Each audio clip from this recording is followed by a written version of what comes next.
Ford C-Series was an extremely popular series of trucks that was assembled by Ford between 1957 and 1990.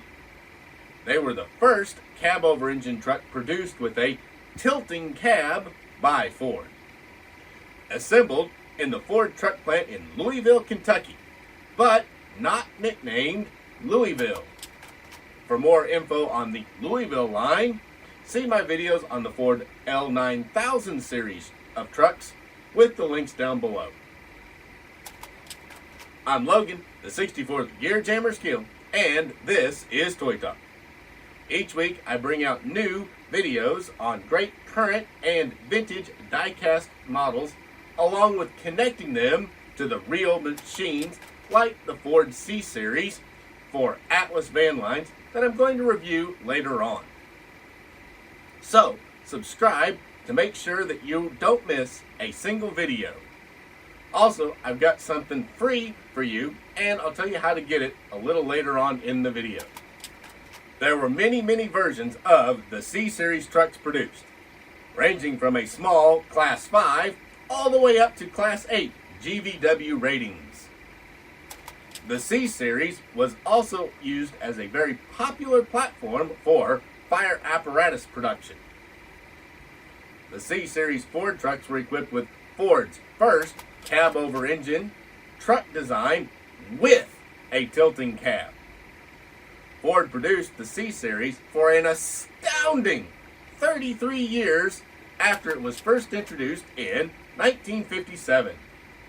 With the exception of powertrain modifications and very subtle cosmetic changes, like only the grille and emblems, Ford C-Series trucks remained unchanged. The C-Series became Ford's longest produced commercial truck in North America.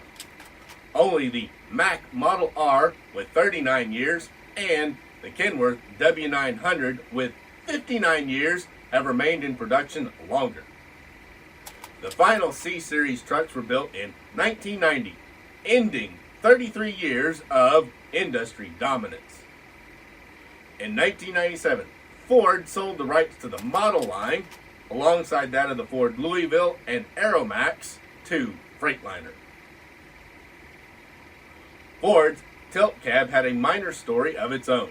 You see, the tilt cab placed on Ford C-Series trucks was designed by Ford, tooled at Ford's own expense, and built by the Budd Company to Ford Motor Company specifications. The truck was so popular with customers that other truck manufacturers wanted to use the Ford C-Series tilt cab. But to do so, they had to obtain Ford's approval before purchasing the cab from Budd Company. This was because Ford paid for the development and the tooling of the C-Cab. Mack Trucks was the only exception. Mack bought most of the major cab stampings from Budd and assembled them in one of Mack's truck plants, using a floor plan of Mack's own design. This resulted in the Mack Model N, which was produced between 1958 and 1962. Mack was also the best known other manufacturer that used the Ford C-Series tilt cab on one of their models. The four-wheel drive auto company used some Ford C-Series cabs with only badge changes to read FWD. That would be their company's insignia. Yankee Walter used C-Series cab components on some of its large airport crash trucks. In Canada, the Thibault fire truck manufacturer of Pierreville, Quebec, also used C-Series tilt cab parts. Those are the four best-known manufacturers that used Ford's C-Series tilt cabs in some form on their trucks. Now, there is one other marquee to use the Ford C-Series cab, but licensing approval wasn't needed. You ask how this company got around it? Well, that's easy. This marquee was owned by Ford, but only sold in Canada. Can you guess who? It's Mercury and their M-Series trucks. Little known in the States is that Mercury had a fairly popular truck division selling trucks in Canada. Basically, the entire Ford truck line, from pickup trucks to the big Class 8 commercial trucks, were offered by Mercury with different badges and using the M in the model number for Mercury. Henry Ford would have been proud of his truck company. Ford Motor Company knows how to cash in on a good thing. Imagine, besides using the C-Series cabs on their own trucks, they also made money selling their cabs to other vehicle manufacturers. And this is American Highway Legends Ford C-Series cab-over truck as a road tractor pulling a van trailer for Atlas Van Lines, worldwide moving. This is a very, very old piece and quite sought after because the Ford cabs were not very common. They only did a few of them. They also did them as straight trucks, tanker trucks, and that stuff. But this one is an actual road tractor with a van trailer. Also, this particular Ford, they did two different versions. The first version has the 1958 to 1960 quad headlights here. You can see there's two headlights on each side. Then they did the later 61 to 1990 with the single headlights. The later models did offer for the emergency vehicle line only, the quad headlight design so that could put the extra lights in. But for the regular civilian market, all you could get was single headlights after this. Now let's go on and look at this trailer. And remember, guys, this is a very, very old model. Way back. So the quality is definitely not of today's, and it would be in better shape. This paint has blistered and bubbled over time, but it was in better shape then. But remember, this is 25 to 30 years old now. So it is an old piece, and the quality level standards were quite a bit different when they made this truck than they are today. But still, it's a pretty nice piece. It's an all die-cast model. It has plastic wheels here, and they're a rendition of Dayton's. They're in red with silver center caps, which is pretty cool.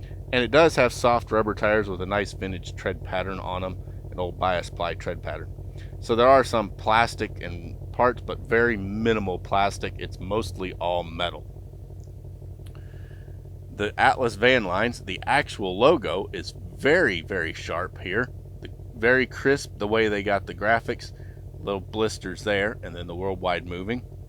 Now there's a little bleed here on the green because their tape line wasn't great, but still, great model. Underneath, it has a kingpin here, which will hitch up to AHL, PEM, DCP, first gear, Advantage Diecast, top shelf, pretty much all of your manufacturers that use straight kingpins. This trailer will hitch up to them. There's a spare tire carrier here. There's the frame and the other detail at the bottom of the trailer. Rear axle is not great detail, but it does have a little bit of a spring suspension representation. And it has a landing gear that is a fold down. It's an all metal piece, and it just kind of folds that much. That's about it. So it's up or down, and then it looks like it has the wheels on it, because wheels on landing gear was very popular back in the day. Roof, just plain white, and you can see where the paint has bubbled over time. It's a really old model, guys, so don't judge it too harshly. The back, the doors don't open, but the Atlas Van Lines logo is very, very sharp. Has the single cam lock on the one door that folds over the other. Talk about an old trailer design. Then it has its right here, it has the hinges, and they tampoed them silver as well. Brake lights and little clearance lights down on the bottom. Over here on the passenger side, very much the same. Graphics are great, but the base paint isn't so good. Front of the trailer, it has the rounded corners, because trailers had lots of rounded corners back then, and then Atlas Van Lines. Here is the Ford C-Cab. Now this is really probably one of their best toolings that they ever came out with. Hard plastic windows, black interior with steering wheel, dashboard, and seats. It has all the windows around, Atlas van lines on the door, the two-tone paint scheme, and the white top. There's a single fuel tank on this side. The Dayton wheels, front and rear. And then it has a fifth wheel that doesn't pivot. It's just fixed in place, and it hauls their trailers or pretty much anybody with using a straight kingpin that would hitch up fine to this. I always loved the looks of this cab. Now look, quad headlights with individual jewel style headlights embedded in the chrome bezels, chrome grille with the turn signals tampoed in orange, Ford logo, and then Ford block lettering written there. Really, really sharp. The bumper, they painted it black. Now these aren't majorly lots of casting parts. These were simple models when they made them, but you'll note that it has a nice bumper cast right into the cab. They also did pretty nice detail on the tuck and roll for the seats on the inside, even though it's going to be hard to see, but you can probably see it through there.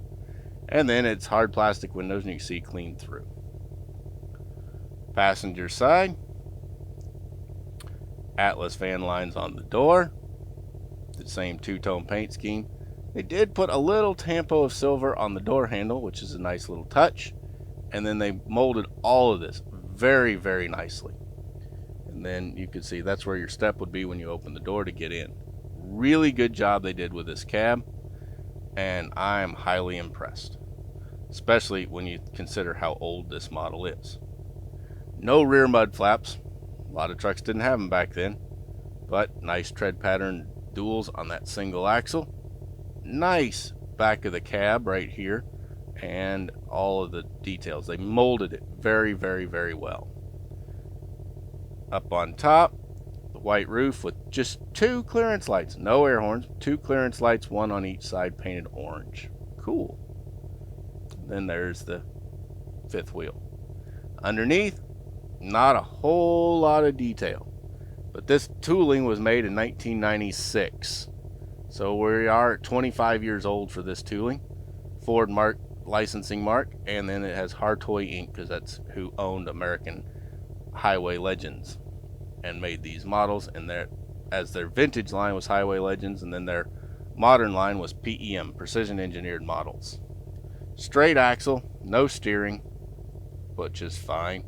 And then just a little differential. They molded the drive shaft. Not a lot of detail underneath, but still, remember, 25 years old and still a quality model, and it was top of the line when it came out. So don't judge it by today's standards. And back in the 1960s, even the 70s, this would have been a common sight. An old Ford C model with a shorter trailer moving into all of those brand new suburban areas and suburbs that were built right after the war ended, and AHL did a great representation of that truck in their 64 scale American Highway Legends line, the Ford C-Series cab as a single axle tractor with a short 35-foot tandem axle trailer for Atlas Van Lines Inc. A very, very old model and hard to get today, but if you're going to get a Ford C model, get the AHL one. Ford C-Series were just phenomenal, rugged trucks that dotted the highways for years, which makes it crazy that they are so hard to find in 1/64 scale. Thanks to American Highway Legends and even M2, we can find models of these C-Series cabs to put in our layouts. For the best detail, save up and get an American Highway Legends model, even though they are getting much harder to find. Now, I told you that I had something free for you earlier on, right? Well, it's a checklist of every 64 scale Neo scale models truck that has been made so that you can complete your collection. To get a copy, use the link down below, drop your email, and it will be sent straight to your inbox.